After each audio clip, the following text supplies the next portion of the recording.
Hello, friends. My name is Randy Kutz, and I'm a Republican candidate for U.S. Congress in Arizona's new 9th Congressional District. One of the common questions I get asked on the campaign trail is, what happened to my old district? So I thought it might be helpful to record a quick video, not only to introduce you to the new district, but also to introduce me to you as a candidate running for this seat. As you may know, every 10 years, there's a census taken. Based on the new population count and location where the people have all moved to, new maps are drawn for both state and federal legislative districts. On the federal side, a determination is also made as to how many congressional districts are allotted to any one state. Since there are a fixed number of seats in the U.S. House of Representatives, 435 to be exact, the number of seats does not change, but the number per state can and does change every 10 years.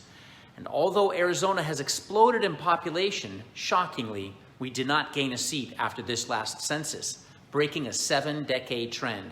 So we still have 9 congressional districts. What did change, however, are the maps of those districts as well as the numbering. So let me switch over to my computer screen to show you the layout of the new maps and give you a little more detail on the new 9th Congressional District.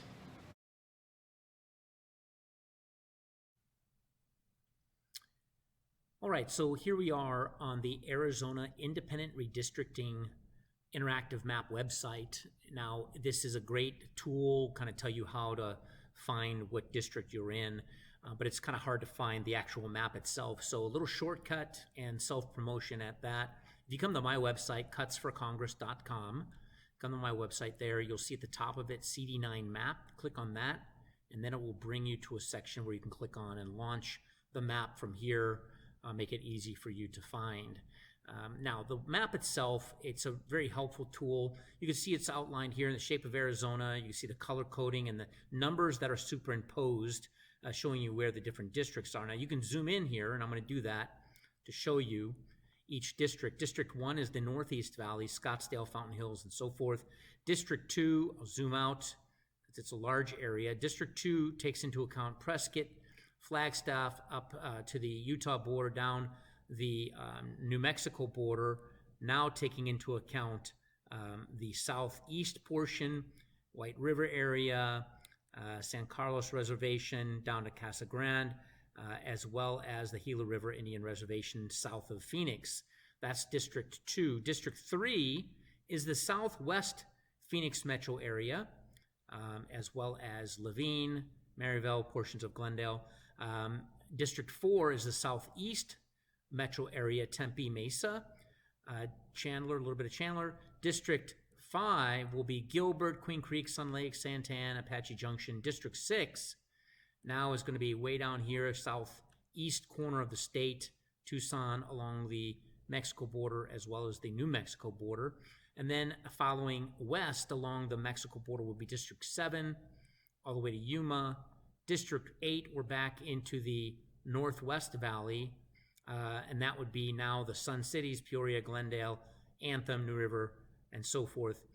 And then District 9, which is really the focal point for my purpose. I'll zoom out. You can see District 9 goes from the western part of Maricopa County all the way to the California border, south to Yuma, north up to Las Vegas, up to Utah. Now, District 9 is a compilation of portions of the old 3, portions of the old 4, and portions of the old 8. There may be some other little segments in there, but that's mostly what it is. So District 9 still has all of Mojave County, Lake Havasu City, Kingman, Bullhead City. All of that is still part of the new 9th. Yuma, still part of the new 9th, but borders have moved a little bit there. La Paz, all still part of the new 9th Congressional District. Coming into Maricopa County, this is where it gets a little bit new information for most people, and it gets confusing because what has happened here, I'm going to zoom in. If you look just south of Bell Road and 111th Avenue, that segment there, Surprise, all the way down, Luke Air Force Base, portions of Glendale, Litchfield Park, portions of Goodyear, all of that was part of Waddell, where I live. All of that was part of Debbie Lesko's district. She is losing all of that, and that is all now part of the new 9th Congressional District. So that's the big distinction. Youngtown, El Mirage. Now, she retained all of the Sun Cities, but the rest of this surprise south of Bell all the way now, inclusive south of 10, inclusive of Estrella Mountain, South Goodyear, south of 10, which would now become South Buckeye. All of that is part of the new 9th Congressional District as well. Now, here's a cool feature about this map. If you're confused and you're not really sure, and I'm going a little too fast, is you can drop in here your address, and you can find, it'll pull up for you where your district is, what your district is, or even if just say your city, for instance, for me, I can pull this up, Waddell, and it's going to drop it in here and tell you where you are and what district you're in, and give you some of the demographics of that district as well. And this district happens to be a heavy Republican district because we've lost most of Grijalva, South Goodyear, South Buckeye, and that's good news for Republicans. So 26% vote spread in this new 9th. All right, friends, let me jump back over to the rest of my presentation. So that's the new 9th Congressional District. Now stay with me just for a few minutes and let me tell you about who I am and why I'm running to represent you in Washington. Especially since the district is 26% favored Republican, there's not even a Democrat in the general election. This race will be decided in the primary, and it's important that you know your candidate so you can make an informed decision. So allow me to introduce myself. I'm a Marine Corps veteran, constitutional conservative, and I worked 8 years for former Congressman Trent Franks, who represented much of this district. 5 years I was his chief of staff in Washington.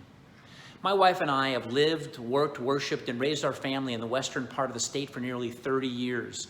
We have 3 grown kids, 3 grandkids, and a bunch of baby kid goats on our little property homestead here in Waddell.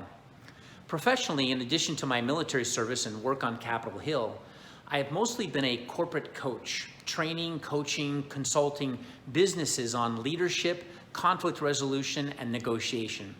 I basically help people and organizations solve problems. I've consulted and trained small and large businesses, nonprofit organizations, local governments, and even congressional staff. I hold a BA in sociology and culture. I have my MBA and professional certificates related to people skills. My work in the U.S. Congress initially was doing constituent services for veterans and military issues. Luke Air Force Base was in the district, as well as one of the largest concentrations of veterans in the state. I got to know firsthand the importance of protecting the mission of Luke. I also got to personally help veterans resolve their issues with the VA. Hearing their stories of military service was humbling. Seeing the standard of care by the VA was disgusting. But Trent's district office built one of the best reputations for constituent services of a congressional office in Arizona. We often took casework from Senate offices when the constituent couldn't get any results or felt that nobody cared. Well, as Trent's chief of staff in Washington, my job was managing the team and leading the policy initiatives outlined by the congressman. In a nutshell, a chief of staff in DC is the congressman in absentia. I functioned as such on matters of policy, strategy, meetings, and more. I held a secret clearance, was briefed on matters of importance when it pertained to Mr. Frank's committee jurisdictions. I traveled to foreign countries, and I regularly engaged with leadership in the House, in Arizona government, with industry, federal agencies, and constituents. But about why I'm running. Quite frankly, I don't like the direction our country is headed. On every front, we have monumental challenges that's making us less secure. Be it border or economic, energy or national security, we're facing enormous problems in our country, all the while our elected officials are wrapped around the axle, dysfunctional, unable to lead us to higher, safer, and better ground. We're at war with ourselves in many ways, a rhetorical civil war of politics at the expense of the American people's peace, liberty, and prosperity. I'm reminded that it's the water on the inside of the boat that ultimately sinks the boat. It is not sustainable, friends, but I do believe it's fixable. But it's going to take leadership to get us back on track. And I promise to bring effective leadership to the U.S. House and push for Congress to regain its constitutionally prescribed authority, namely the power of the purse through regular order and oversight of federal agencies. Also, I'm going to fight to limit and shrink the size of the federal government and return 10th Amendment authorities back to the states and to the people.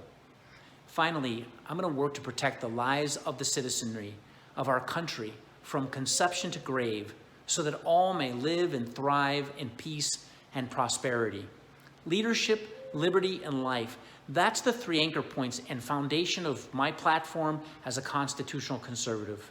I hope you'll explore more on my website, view my launch video, read my bio, and click on the link to get involved in my campaign. I also want you to know that I'm available to come and speak at your home or neighborhood, meet and greets for businesses or community church groups and so forth. Just reach out.